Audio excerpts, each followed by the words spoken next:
노상원 씨의 아내와 처가 가족이 살고 있는 집. 계세요.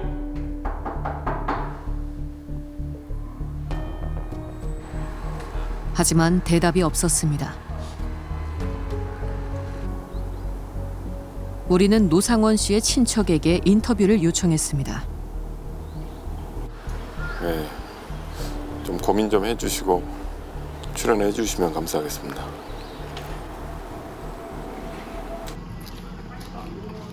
여러 차례 설득 끝에 목소리를 내기로 한 노상원 씨의 친척.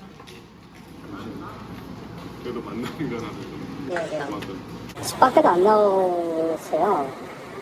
소문 닫고 거의 집과한 지 한 10개월 정도 됐습니다. 이미 몇 년 전부터 가족과 떨어져 지냈다는 노상원 씨. 이게 노상원 전 정보사령관, 그리고 첫째 딸, 둘째 딸. 계엄에 연루됐다는 뉴스를 보고 가족들은 크게 놀랐다고 합니다. 일단 엄청 놀랐죠, 다들. 이미 전역한 지 한참 된 사람인데. 그래서 되게 충격적이었고. 그리고 사실 계엄한 것보다 더 충격적인 걸 가장 놀란 게 뭐냐면 성범죄 이력이었어요. 전혀 몰랐어요. 딸이랑 나이가 비슷한 자매한테 그랬으니. 그 사람들 핸드폰도 주기적으로 번호 바꾸고요. 가족들한테도.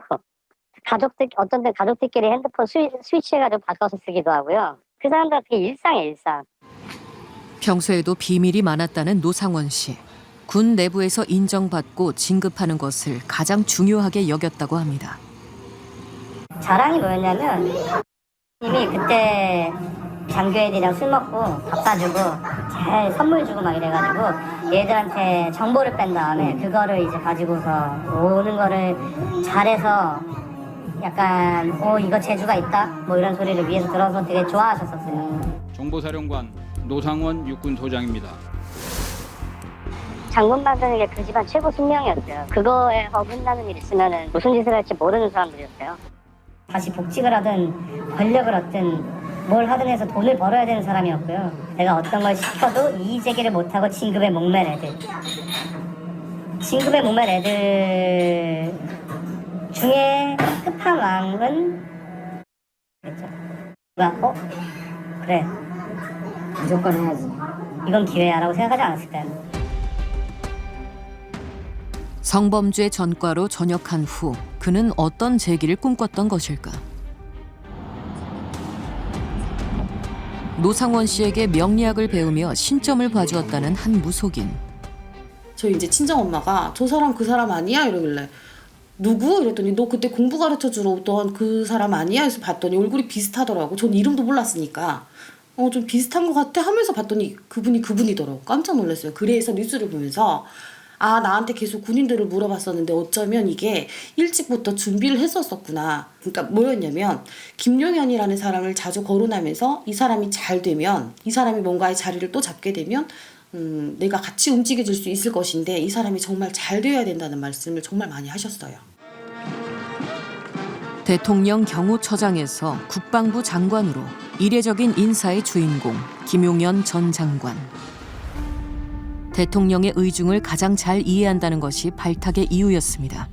노상원은 이미 그 김용현하고 관계는 오래됐죠. 2016년 때 김용현은 작전본부장이었고 노상원은 정보사령관이었는데 그 2016년에 북한 침투 공작을 해서 작전을 성공하고 살아올 경우에 자폭 조끼를 입혀서 폭사시키라고 지시하는 것이 노상원이고 그 노상원은 이 북한의 침투한 공작 이 사업에 대해서 보고를 바로 김용현에게 했던 겁니다. 그러니까 이제 김용현과 노상원의 관계는 아주 뿌리가 깊다. 윤석열 정부에서 급부상한 이른바 용현파. 12.3 계엄에 병력을 출동시킨 사령관들이 용현파로 분류됩니다. 또 다른 계엄 추진 세력은 윤 전 대통령을 비롯한 충암고등학교 출신들. 두 계엄 세력의 핵심 고리인 김 전 장관은 왜 하필 불명예 전역한 예비역을 기용했던 것일까? 일단 노상원은 여러 가지 효용 가치가 있죠. 노상원이 해줄 수 있는 것은 정규군이 할 수 없는 초반의 여러 가지 숙청 작업들을 효과적으로 해줄 수 있는 인물이라고도 봤을 거거든요. 사실 정규군을 동원해 가지고 예를 들면 야당 인사들, 당시로서는 이제 민주당이 야당이니까 야당 인사들을 갖다가 뭐 체포해서 몰래 암살한다라거나 이런 것들을 정규군을 동원해서 한다라고 하는 건 굉장히 위험 요인이 많고, 그다음에 또 하나는 노상원이 가지고 있는 잔인무도함 있잖아요. 그래서 이제 노상원이 일단 물밑에서 이런 역할들을 한다 하면은 군 지휘 체계를 전체적으로 통솔하는 중간에 굉장히 중요한 역할들을 맡기면서 일사불란한 작전 수행이 가능하도록 하려고 노상원을 동원했을 것이다라고 보여지고, 이것을 통해서 자기 나름대로 뭔가 공을 세우려고 정보병관을 끌어들인 거예요. 공을 세워서 지금 저 2018년도 그 성추행 사건 때문에 노상원은 바닥을 쳐버렸잖아요. 그래서 뭔가 다시 좀 시도해 보려는 그러한 몸부림이 아니었을까. 그렇다면 노상원 수첩은 언제 어떻게 작성된 것일까? 초기 조사에서 수첩 관련 진술을 거부하던 그는 최근 자신의 수첩이 맞다는 점은 인정했다고 전해집니다. 계엄의 기획자가 따로 있는 것일까? 아니면 노 씨 스스로 작전을 구상한 것일까? 이 문건 자체를 노상원이 직접 기획을 했다기보다는 그보다 더 높은 선에서 어떤 초안 형태로 기획이 이루어지고 그것을 막 불러주는 것을 빠르게 이렇게 받아 쓰지 않았나. 이 내용을 보면 군사적 작전하고 그다음에 정치적 조치가 같이 결합되어 있어요. 결합되어 있기 때문에 이게 단기간에 했다고 보기는 어려워요. 비교적 시간 적어도 3달 이상, 그다음에 정부의 최고위직들 이런 사람들이 모였거나, 안 그러면 김용현이가 주도했다면 개별적으로 의견을 모아서 합의된 어떤 마스터 플랜이 있었다. 내가 볼 때는 그게 맞다고 봅니다. 노상원이 절대 기획한 거 아닙니다. 실제로 기무사와 777 사령부 출신 두 장군의 분석에 따르면 노상원 수첩은 계엄 설계의 일부에 불과하다는 것. 프로젝트라든가 사업권이라든가 이런 것들을 좀 해다오. 그래서 이 수첩을 고의로 두고 갔다는 의혹도 나옵니다. 노상원이 머리 쓴 거지. 자기가 안 썼으니까, 자기는 직접적으로 받아 적었으니까, 첫째, 자기가 안 썼다. 자기가 이 계획을 한 게 아니다. 두 번째, 이걸 놔두면 내가 적고 그때 당시에 분류받을 때 정황이라든지 이런 것을 어느 정도 알고 있으니까 검찰하고 할 때 폴리박연이 가능하겠다. 이 두 가지 계산이 있었겠죠. 지난해 10월 평양에 추락하면서 군사 기밀을 유출하게 된 우리 군 무인기. 뿐만 아니라 계엄 전 2달간 며칠 간격으로 계속 무인기를 침투시켰습니다. 북한의 도발을 유도하려 한 것일까? 계엄 열흘 전에는 정보사 요원들이 몽골에서 북한과 접촉하려다 체포되기도 했습니다. 노상원 수첩에도 반복 등장하는 북과의 접촉.